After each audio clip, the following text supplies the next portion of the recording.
Viongozi wa vuguvugu la vijana wanaomuunga Rais William Ruto kuchaguliwa tena kwa awamu ya pili mwaka 2027 almaarufu Youth for Ruto hii leo wamezindua kampeni yao ya kumtafutia Rais William Ruto kura za mwaka 2027.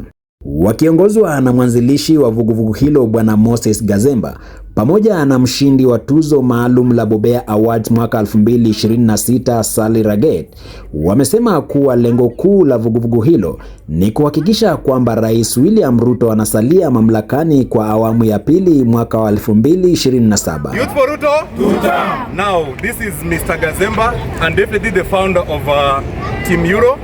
And a brief introduction, we are basically here to remind the President we are supporting you 100%. Not because of your tribe, not because where you come from, but we are trying to look back at the track record, where you found Kenya and where you are taking Kenya. And we have unanimously agreed as youth in the Republic of Kenya, we are going to support the President. We are going to defend him from the tribal cocoon, because there are some people who are trying to hide the President or try to side with the President so that he does not deliver for this country. We are going to transverse the country. Point number one, as Youth for Ruto, we have come together across all political divide.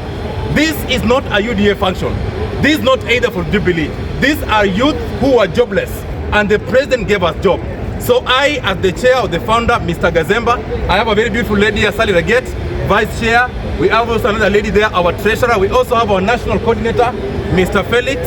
So before I say much, let me allow my co-chair, Sally Raget, to give us other remarks. We want to give you an assurance that you have people behind you. We want you to know that you have people. Uko na watu na tuko hapa na tunataka kukuambia ni sisi tunakurudisha kwa hiyo ofisi.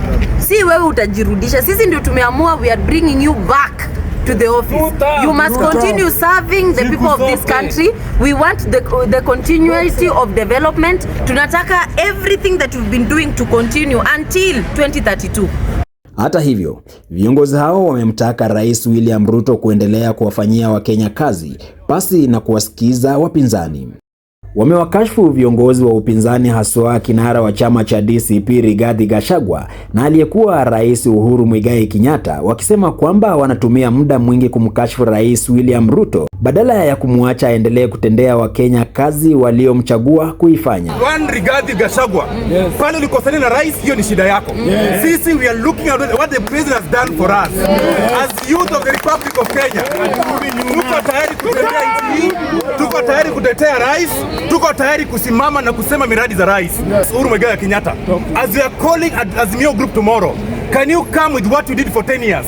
Nikiripotia Hakika TV kutoka kaunti ya Nairobi, jina langu ni Philip Chitwa.